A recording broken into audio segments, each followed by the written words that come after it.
Don't subscribe to the old school way, nor the new school way. Only the optimal way. The 80-20 Baseball Experience with Coach Bo.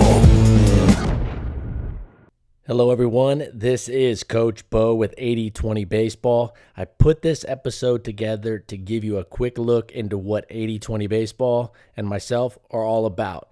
And in this podcast episode, it will have three parts: the why behind 80-20 Baseball and the why behind my mission. Number two, how it will be different than all of the other baseball resources. And number three, why am I qualified for this role? First, the 80-20 Baseball why. Before I start, though, full transparency, I completely script out most of my episodes to be clearer and more concise. And the goal is to help maximize your listening time by maximizing your learning. So it will or it may have a little bit of an audiobook feel, but I'll do my best to vary it up from time to time. And when it fits well, I'll throw in some ad-lib and I'll throw in some off-speed. All right, here's the why. I strongly believe in the use of sports as a fun way to immerse our youth, our kids, our players in an environment that shares many similarities with the life that they will all face ahead. Challenges, failures, success, winning, losing, teamwork, sportsmanship, fitness, injuries, toughness, coachability, discipline, self-motivation, and delayed gratification, to name a few. And I believe the quality of that environment in which I just described is only as good as the information and methods used to create it. While most baseball coaches, especially at the youth level, have jobs and expertise and backgrounds in areas, in subjects, in industries outside of baseball, my expertise is baseball. My full-time job is baseball, and my expertise is rooted in how to play and coach at an optimal level. And now, with this awesome platform that we call the interwebs, i.e. the internet, better baseball can be shared quickly and can be spread universally. While I don't have all the answers, I humbly say that my entire life has built up to the point where I'm very well positioned to share a very large amount of quality information with the baseball community. Information that I've accumulated over 33 plus years of being in the trenches as a player, as a coach, and most importantly, as a student of the game and a student of the many great minds that have come through baseball. I've been in the trenches from coach pitch to the professional game, and in the trenches, I've been lucky to have been surrounded by some of baseball's great minds, great coaches, and elite players. And for over the past decade, I've branched outside of the trenches, outside of baseball, to study the great minds and the great doers from all areas of life to find things that can make coaching and playing baseball much better. Now, the game of baseball, sports, and human beings have been around long enough for me to say with a lot of confidence that 95% plus or minus a little bit of all the answers needed to optimally play and coach the game of baseball have already been figured out. The thing is, they just haven't been accumulated in one place. Heck, until the internet, there just wasn't an efficient way to spread any and all of that wisdom. The internet has solved, it creates a lot of issues in a lot of ways in our lives, but it has solved the major issue of not being able to efficiently share the wisdom. But the experience issue and the time needed to synthesize and prioritize all of it is almost impossible to acquire. So the internet makes it, so we can share the information, and that goes for everybody. And that kind of democratizes that information. But wisdom and the experience and the time needed to synthesize and prioritize all of it is almost impossible to acquire within our extremely busy schedules. In fact, the vast majority of coaches are not full-time pro or college coaches, and most are not experienced high school coaches. Many coaches are super busy running their own company or working a full-time job in areas like construction, sales, IT, or one of the other 100,000 non-baseball jobs out there, but they still want to be great coaches. They want the optimal information, but they want to learn it and use it efficiently. And just as importantly, they want to know what to ignore and save all that time going down the wrong path. That there is the need I'm going all in on to solve. That's my goal. And it's what I strongly believe I'm in a position to do well. And as a massive believer of not wasting time, my goal will be to bring a unique look at the game while not just reciting and regurgitating the game's common themes and all the talking points out there. The information coming from 80/20 Baseball will be both organic and curated and then shared, but only after it's been thoroughly vetted and distilled to ensure the end information has been filtered and optimized, with the main goal of ensuring your time, the listener, is maximized and your learning optimized. Part 2 of this podcast, I'm going to now talk about how 80/20 will be different. And before I jump into the uniqueness, I want to save some of you the time right here by saying this podcast is not for everybody. It's not for coaches, players, and parents that are stuck in their ways, held back by their ego, or that lack of full-time growth mindset. If that's you, just stop here. Don't listen to another episodes. Just don't listen to the rest of this. I'm serious. It would be better for you to spend your time listening to something else, like a fictional podcast or watching a Netflix series. Moving forward, if you are going to listen to this and you want to love the feeling, the excitement of learning something new or learning something of old in a newer, more optimal way, you got to do it with what they say in Zen, a beginner's mind. Now, I say that only because we're going to look at baseball in a different light, and a lot of the same light that's already kind of out there. We're going to put it all together, and then we're going to optimize it even more. We're going to try to simplify and synthesize it even more. Now, here's how this podcast is unique, how it's different. First, there's a lot of podcasts out there for professional coaches. There's a lot of podcasts already out there for professional players to listen to, for college coaches, for college players, and even for the advanced high school coaches. Essentially people that are already at an advanced, super advanced, I should say, level, and also have a lot of time allocated to learning that extra 1%, that extra 5%, that'll give them a slight edge over their competition. However, being very familiar with the baseball podcast world and being very aware of what's going on in the player development world and the coaching world, and having listened specifically to hundreds and hundreds of coaching development and player development podcast episodes from dozens of different sources, it has become very clear to me that the youth coaches and lesser experienced high school coaches, which make up the vast majority of coaches, are being underserved. I'm not saying they're not being served, they're underserved. And when they make up the vast majority of coaches, the vast majority of baseball podcasts are really centered around advanced players and advanced techniques.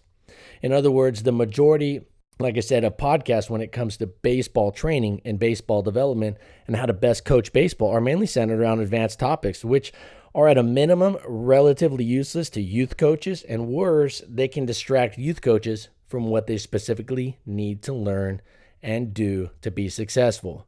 All right, the second unique thing, the well-known 80/20 rule, it'll be highly valued. In fact, it will and has driven the vetting, the curating, and the creation of the information that you'll hear on the podcast and what you'll see over at 8020baseball.com. After reading Richard Koch's book, The 80/20 Manager and the 80/20 Principle, I had a coaching epiphany. And now, while the book has nothing to do with baseball or sports, I took the paradigm explained in those books and have since applied it to baseball. We won't get fully into the 80/20 concept here, as I highly recommend you read those books. But in brief, the 80/20 principle, it stems from a late Italian economist who's long since passed away, Vilfredo Pareto, and his insight into what's referred to as the vital few versus the trivial many. Numerically put, the 80/20 rule is saying 20% or approximately 20% of our inputs, 20% of our actions produce 80% of our output and results. Now, the ratio is not meant to be an exact representation, but rather a ballpark figure that helps highlight the fact that our actions do not have an equal impact on our outcome.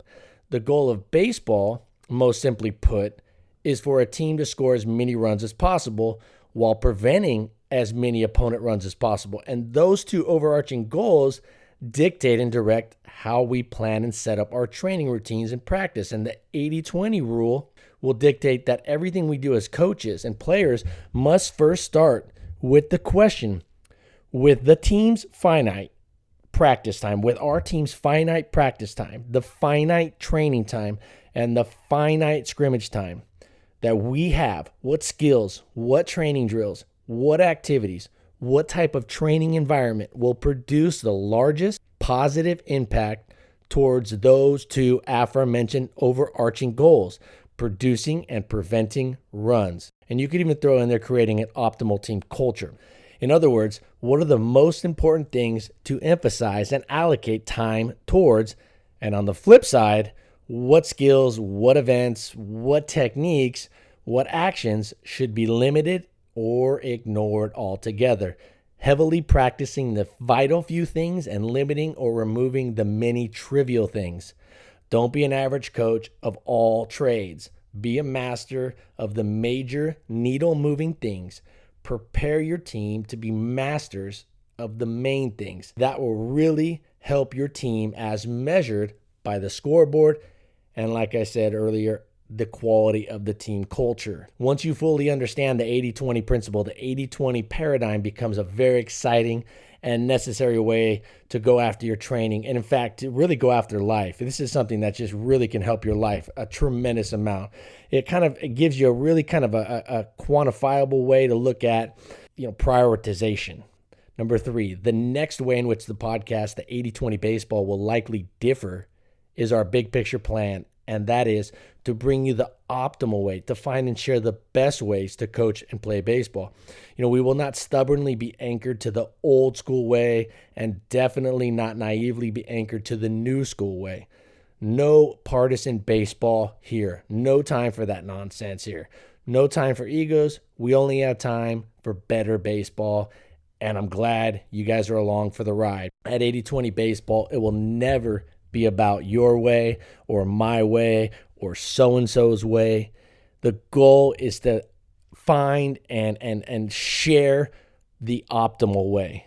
And yes, that optimal way, and hear me on this, that optimal way may inherently vary among players and situations. So the optimal way may inherently vary among players and situations. Now, for the fourth way, 80-20 baseball will be unique.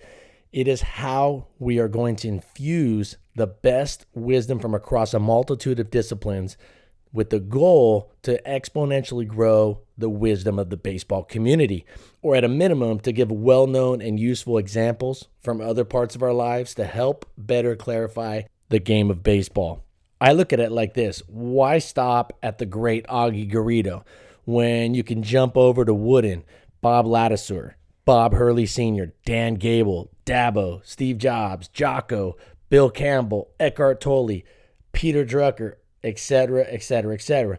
Why just stop at the great baseball minds, which we should obviously appreciate and extract from and use the knowledge that has come before us from the great baseball minds, but it would be disadvantageous of us as a baseball community to just stop there.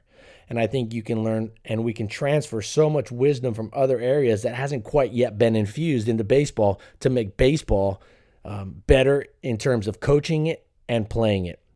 All right, the fifth differentiator. There will be no holding back here at 80-20 Baseball. I will make all information available, and I can do that because I'm not affiliated with a team. I'm not affiliated with a professional organization. I'm not affiliated with a college or even a high school. I don't need to protect any IP. I don't need to hide proprietary information, nor do I care about maintaining a competitive advantage over other teams and coaches. My only competitor, and the only competitor 80-20 Baseball has, is suboptimal baseball. And to beat it, I will make available the information needed to play and coach the game of baseball at an optimal level. We will not hold anything back.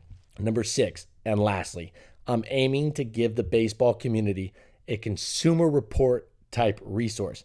I will definitely support and promote those doing it the right way, the optimal way. And on the flip side, I'll highlight inconsistencies in the baseball community, misleading statements, and anything else out there that will slow the growth of our great game and the great coaches and players within it. And when I say I'm going to look at inconsistencies and misleading statements, and this is going to be objective, and it's going to be looked at through deductive reasoning, sound deductive reasoning, and with the factoring of substantial and relevant evidence. Of course, I'm not just going to go against something or somebody without being able to back it with something that's of high validity with solid evidence. So to sum it up, 8020baseball.com and this 8020 Baseball podcast will be first geared toward giving a solid A through Z resource for youth coaches and any advanced coaches with growth mindset. 2 will be largely driven by the 80-20 principle.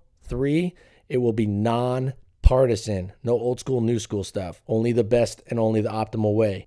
4, will strive to effectively combine top-notch non-baseball wisdom with the great wisdom within baseball. And lastly, we'll do our best to act as a consumer report for all the coaches, players, and parents that don't have the time nor the vast amount of experience needed to accurately and efficiently cut through all the noise and properly vet and prioritize the plethora of information that's out there.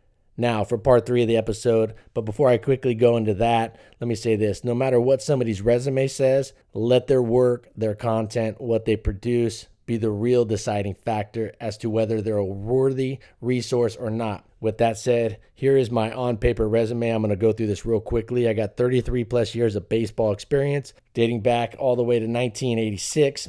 18 years as a player, 15 years as a coach and consultant. I was a 4-year member of the Long Beach State baseball team. I was a 4-year dirtbag. Very proud to say that. I was a 3-year member in the Alaska Baseball League, which is a very top-notch baseball league in the summer. I was a 2-year member of the Matsu Miners, had a great time up there. And then a 1 year I was with the Anchorage Glacier Pilots, had a great time there. Twice we went to the Summer World Series out there in Wichita. Twice I was drafted. 1999 by Tampa Bay I was drafted.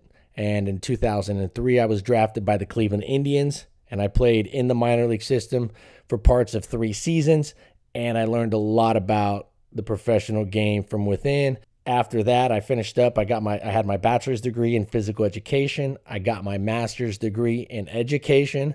I went ahead and got certified, National Pitching Association certified. And going back to my playing days, in high school, I played for a Hall of Fame baseball coach and one of the winningest coaches in California history, one of the best coaches to learn from in California, Coach Mike Curran. In college, I played for a couple great coaches. The head coach at Long Beach State when I got there, and a major reason why I went there was Coach Dave Snow, who is a Hall of Fame coach. These guys are both National Coach of the Year winners, and I believe Coach Snow was a multiple winner of National Coach of the Year. And I was very, very fortunate to play for some great coaches, Mike Weathers, Coach Buckley, to name a few. And then, just in high school, Coach Patterson, who's, was my pitching coach in high school, is now, a major national scout for the Yankees. So I was very lucky to be surrounded by just a great amount of coaches, including my father in Little League, as he was a great coach. He was a great coach to learn from and a great coach to kind of use his, patience with the kids. And he never took it out of context. It was never the end of the world. If we lost, we won a lot, but it was never the end of the world. He always kept everything in perspective. One thing that separates me, I think, from a lot of the coaches too, is that I taught in the PE and I taught PE for 14 years and I taught health for 14 years. And in fact, I taught 12 years in the inner city. I taught kids from Compton and Watts and North Long Beach for 12 years. And I did the math. It was like over 2,000 days, almost 17,000 hours of working with inner city youth as a coach and as a teacher and as a PE teacher. So I've learned so much from that is so applicable to coaching baseball. All right. And along the way, I got multiple awards for that, 2-time teacher of the year, and I had a lot of success and had a great time doing it. I've transitioned away, and I'm fully on in to making better baseball coaches and helping the baseball community. But I'll tell you what, I wouldn't trade those years for anything. And lastly, I did get Google certified as an educator, just partly, and again, if you go to the website, I built the entire website. I think it's important that we stay on top of the technology and everything. And I actually produce this podcast and I edit it all myself. So you can see I'm very all in on this. And I want to just give you guys, you coaches, you players, a great product. So if you'd like to know more about the specifics about my story, feel free to email me. And I'll finish up with saying that I'm really fired up about the next 80-20 baseball episode titled The Pros and Cons of Technology in Baseball. I promise you'll finish that episode with a thorough perspective on technology's role in baseball. And this is huge right now. This is really just something that's getting talked about so much and is a huge deal in the baseball community. We're going to dive into it. You're going to walk away with a thorough understanding of technology's role in the baseball development world at the moment and as we move forward in the future. So keep an eye out for that episode as it gets, it's going to be published any day now on the website, 8020baseball.com, as well as over at Apple Podcasts, Spotify, Stitcher, and Google Play. All right, guys, this has been Coach Bo. Thank you so much for your time. Look forward to being with you again here shortly.